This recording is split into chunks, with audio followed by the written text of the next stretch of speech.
Trapped below an Arctic base, two men face darkness, isolation, and a secret no one was meant to find. At the northernmost edge of the Svalbard archipelago, buried beneath layers of permafrost and isolation, lies a structure known to only a few by its full purpose. Officially, it's a decommissioned Norwegian Arctic research station, a relic of Cold War-era experiments in geophysics and climate surveillance. Unofficially, it's something else entirely. In late February of 2023, two technicians, 38-year-old Linus Mikkelsen and 41-year-old Dr. Ellis Grant, were flown in by helicopter to perform a two-day maintenance sweep on the station's internal systems. Both men were highly trained, familiar with the intricacies of remote installations, and certified in Arctic survival protocols. Still, neither of them had been inside the subterranean levels of the station before, levels that, until recently, were entirely sealed off. Their assignment sounded simple enough: evaluate the power nodes, inspect geothermal sensors, and test the fail-safe ventilation units located 3 levels below ground. The documents they received were minimal, and oddly outdated: blueprints photocopied from paper maps, maintenance logs that ended abruptly in 1997, and a keycard marked with a serial number that didn't match any known registry. The helicopter pilot, a former Royal Norwegian Air Force officer, was quiet for most of the trip. Only once, as the facility came into view, a dull, weather-beaten concrete structure half buried in snow, did he speak. "Don't lose track of time down there," he said. "When the storm hits, radios die." Linus offered a thumbs up. Ellis adjusted his scarf and said nothing. By 10:17 a.m., the pair had unloaded their gear, passed through the reinforced airlock, and disappeared inside. The heavy blast door sealed behind them with a mechanical hiss. What happened next was not recorded on any official system. But parts of the story would later be reconstructed from fragmented logs, malfunctioning cameras, and one final radio transmission that should not have been possible. Inside the station, the temperature was a steady -3 degrees Celsius, thanks to internal climate regulation systems. The entryway opened into a long corridor lined with frost-covered windows, outdated equipment, and yellowed maps of seismic activity zones. Everything felt like a time capsule. Linus chuckled as he passed a room labeled Cryogenic Study Bay, now filled with dust and empty shelving. "It's like they just vanished," he said. Ellis didn't laugh. His eyes scanned the exposed cables in the ceiling, the faint flicker of emergency LEDs on the floor. Something wasn't right. It wasn't just abandoned, it felt interrupted. They reached the main shaft at 11:02 a.m., descending via a still-functioning freight elevator that groaned with each level. As the metal cage lowered them into darkness, Linus checked his tablet for system diagnostics. "Looks like the geothermal sensor array rebooted 2 weeks ago," he muttered. "No remote access, though. Completely air-gapped." Ellis frowned. "Then who triggered the reboot?" No answer. Level B3, the final stop, was where the maintenance logs said the ventilation nodes were located. It was also the only level not included in the architectural blueprint. Instead, a handwritten note attached to the folder simply read, "Access with caution, do not interfere with primary doors." When they arrived, the lights flickered weakly. The corridor was narrow and curved slightly, as if built into the rock itself. Unlike the upper levels, this one was humid, almost warm, with a faint metallic scent in the air. "Smells like iron," Linus noted. Ellis knelt by a vent. "Or blood." Joking or not, the atmosphere had shifted. The walls here were smooth, not the concrete of the upper station, but some kind of polymer composite, unfamiliar even to Ellis, who had spent years studying Cold War architecture. They advanced slowly, their boots echoing against the floor. Linus reached the terminal node first, crouching beside a metallic hatch and connecting his diagnostic device. The screen lit up, displaying an error code: SWAN Delta P breach detected. "What the hell is SIN Delta P?" Linus muttered. Before Ellis could respond, a low-frequency hum began vibrating through the walls. Then, the lights went out. Their headlamps flickered on. Ellis gripped the wall, steadying himself. "That's not geothermal," he said. "It's an active current. Something's powering up." At that moment, a panel to their left hissed open. Beyond it lay another corridor, perfectly symmetrical, sterile, and silent. Along its walls were heavy bolted doors, each marked not with words, but with long vertical slashes and faded barcodes. "This isn't in any Norwegian blueprint I've ever seen," Ellis said. Linus stepped forward, cautiously. "We need to get readings. If this is some sealed experiment zone, it could be leaking gas, or—" But before he could finish, their radios crackled violently. A burst of static cut through the line, followed by a faint sound, a voice.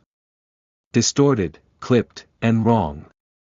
"Stay inside, no light." Then silence. "Did you hear that?" Linus whispered. Ellis nodded, his eyes wide. He turned back toward the elevator shaft, but the lift was no longer there.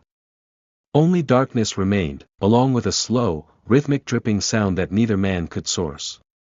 And then, without warning, the floor vibrated beneath them, not like machinery, but like something massive shifting deep below. Linus checked his oxygen gauge, even though the air wasn't sealed. "Let's go back. We'll mark it, report it, and let someone else dig around." But Ellis was already moving forward. Toward the sealed doors.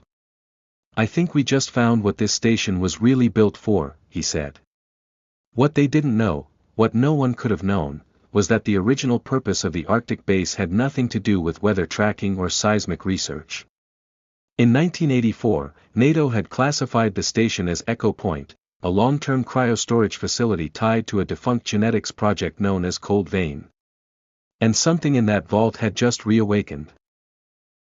For a moment, neither man spoke. The silence beyond the sealed corridor was so complete it pressed in on them like weight.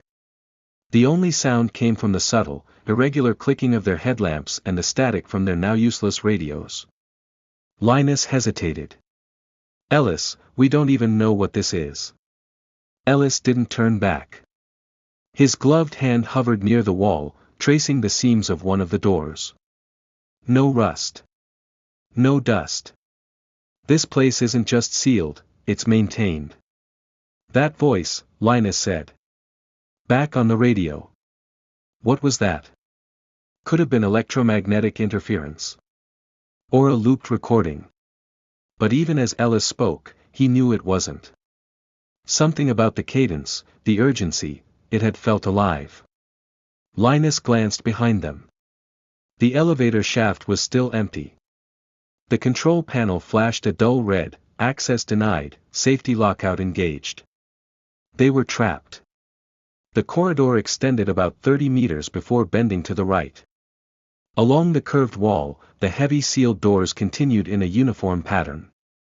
12 in total, each with no handles, only a recessed keypad and a square, opaque viewport at eye level, clouded, almost frosted from within. Ellis approached the fourth door. Its barcode had long faded, but something had been etched into the metal beneath it, a date, August 17, 1986, and 2 letters, CV. "Cold Vein," Ellis whispered. "You know it?" Linus asked. "I've only ever heard rumors. Something from the NATO archives. Bioengineering. Remote storage of specimens deemed too unstable to keep in populated areas." He paused. "But that was supposed to be decommissioned decades ago." Apparently it wasn't. They continued down the corridor slowly, checking each door. The further they went, the more distorted the layout became.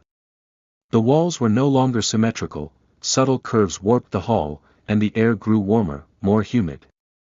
At one point, Linus stopped and wiped a bead of sweat from his forehead.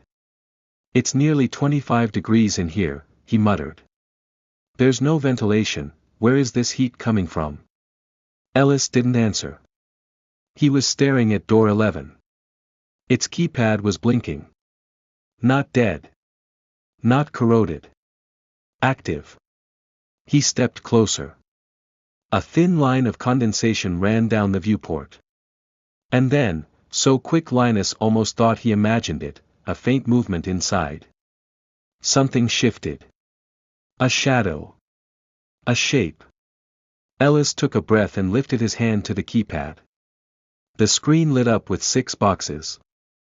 A prompt, enter override code. Do you think the code from the top folder? Already tried it, Ellis said. Didn't work here. Linus backed away. Maybe we shouldn't be trying to open these. Maybe we document, report, Anne. A deep groan echoed through the corridor. Not mechanical. Not human. Something ancient and wrong. And this time, it didn't come from inside the vaults. It came from the corridor behind them. Linus spun around, headlamp cutting through the mist. The lights above flickered again, and in that brief moment of strobing darkness, something long and wet slithered out of view. Did you see that? He gasped. Ellis didn't respond. He was already moving, fast, toward a side corridor that had previously gone unnoticed, narrower, with metal grating underfoot and condensation dripping from pipes above. They turned into it, running now, boots hammering the steel floor, breath rising in clouds. Behind them, a low vibration returned. Like something waking. They ran for what felt like minutes before reaching a reinforced bulkhead. On the wall beside it, a manual crank. Ellis grabbed it, hands slipping with sweat, and began turning. Linus looked back. The mist was thicker now. And in it, movement again. Subtle, rhythmic. Like something breathing. The door creaked open, and they pushed inside, sealing it shut behind them. They were in a control room. Rows of old monitors lined the walls, most dark, some flickering with grainy feeds. One showed a hallway they didn't recognize. Another displayed static, then briefly an image of one of the vaults, door wide open. Linus stepped forward. What is this? Ellis wiped the fog from a label on the console, Observation Chamber 3. He pulled up the logs. Vault 11, reanimation cycle failed, February 14, 2023. Subject, CV-117 status, biological activity detected. Containment breach suspected. Full lockdown initiated. He scrolled further. The logs were disjointed. Many corrupted. But one message stood out. Warning, subjects exhibit photoreactive aggression. Avoid white light. Infrared advised. And then. Personnel clearance revoked. Exit systems offline. Await recovery protocol. Ellis leaned against the console, mind racing. Something in Vault 11 woke up, he said. Or something never went to sleep. Linus turned to the wall of equipment. In one corner, a dusty locker stood open, revealing a set of old infrared goggles, low-light flares, and a flare gun. He tossed the goggles to Ellis and took a flare himself. Whatever's down here, he said, we're not the first to face it. But maybe we'll be the last. Ellis loaded the flare gun and checked the monitors once more. On one of them, the camera outside Vault 11 showed the corridor now completely empty, but the door to Vault 11 was ajar. And the mist was gone. Which meant, it's not in the vault anymore, he whispered. Suddenly, the lights cut out again. In total darkness, both men froze. Then from the corridor outside, they heard something dragging. Not footsteps. Not breathing. Dragging. And just beneath it, something that sounded like whispering. In a language neither of them recognized.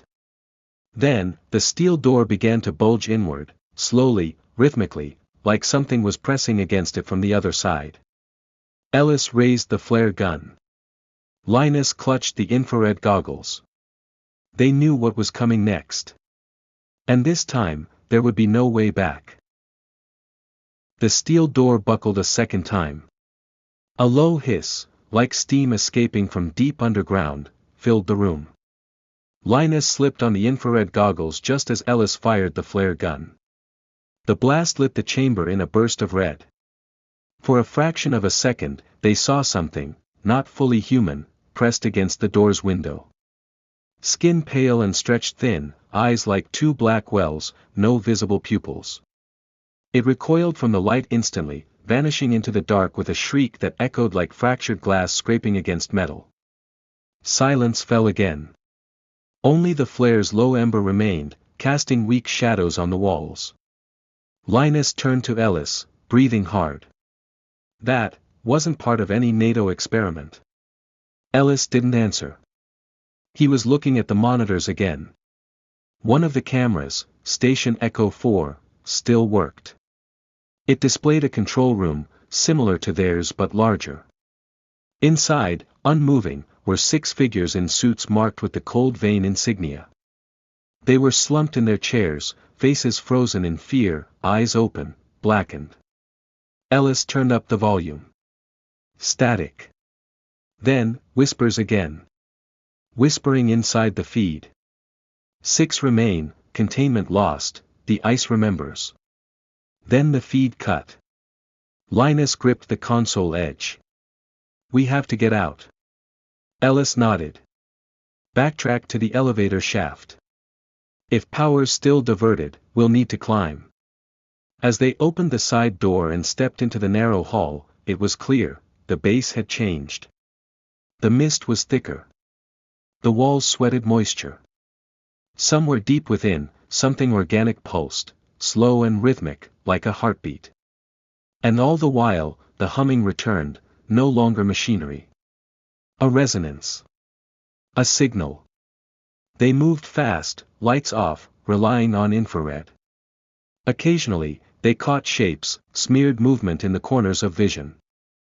They weren't alone. Not anymore. When they reached the main corridor again, they paused. Vault 11's door stood fully open. Inside, faint red emergency lights blinked slowly. On the walls were rows of cylindrical chambers, some shattered, others filled with a viscous black fluid. Ellis stepped inside, slowly, while Linus kept watch. The data terminal inside the vault still worked. Ellis activated the feed. CV-117 Project Log. Subject derived from preglacial DNA recovered in Siberian Trench, 1978. Synthetic acceleration activated, 1985. Subject showed rapid adaptation to low oxygen, low light environments. Phase 2 terminated after containment failure. All staff located. Base classified as sealed. Another file flickered on. Video log, August 17, 1986. The footage showed a small group of scientists standing around a pod. The camera shook. One technician was screaming. The creature inside the chamber thrashed violently. Then the screen went dark. Ellis backed away. They didn't just clone something. They reactivated something that predates civilization. Linus didn't respond. He was staring into the hallway, frozen. In the infrared view, a figure stood at the far end. Perfectly still. Then it moved. Not toward them. It glided. No footsteps. No sound. Just a smooth movement along the wall. Ellis grabbed Linus and they ran. Back through the control room, down the warped corridor, to the elevator shaft. The hatch was open, but the lift was still down. We climb, Ellis said. Metal rungs lined the wall. Linus went first, infrared goggles hanging from his neck, flare clenched in his mouth. They climbed in silence, 30 meters, then 50. Halfway up, they heard it. A scrape. Below. Something was following. Linus climbed faster. Ellis followed, hands shaking, muscles screaming. And then, at level B1, the power flickered. Lights returned. Full, blinding fluorescence. A mistake. Below, from the dark, came an inhuman scream. The creature, whatever it was, reacted violently to the light. But it didn't retreat. It accelerated. Ellis reached the top first, pried open the emergency hatch and pulled Linus out.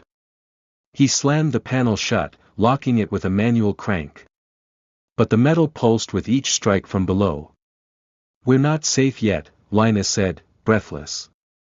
They ran toward the outer blast door. The internal systems had reactivated. "Emergency override, requires biokey." Ellis stared. "What the hell is a biokey?" From a corner panel, a voice activated. "Identity mismatch. Security clearance required. Station Echo offline. Recommend full protocol execution." The door remained shut. Ellis stepped back and pulled the last flare from his vest. "We burn it." Linus stopped him. "No. There's another way." He reached into his satchel and pulled out a data module, ripped from the terminal inside Vault 11. "This thing has priority override codes. I saw it while you were in the lift." Ellis jammed the module into the panel. Authorization accepted. The door opened. Cold Arctic wind blasted in, almost knocking them back. Snow howled across the landscape, blinding, but free. They stepped out into the blizzard, sealing the door behind them. Above, the clouds rolled with unnatural rhythm. Below, deep within the station, the humming continued, rising now. They ran. The old observation tower, partially collapsed, still had a functioning emergency beacon. Ellis activated it and tuned the old frequency. No signal. Then, static. "If anyone, this is Station Echo, vault breached, species unknown, do not enter." And then silence. Ellis looked at Linus. "We're not the first to try. We won't be the last." The beacon pulsed red against the snow. Behind them, the mountain trembled. Somewhere deep below, a second signal began to transmit, on a frequency no human had ever heard.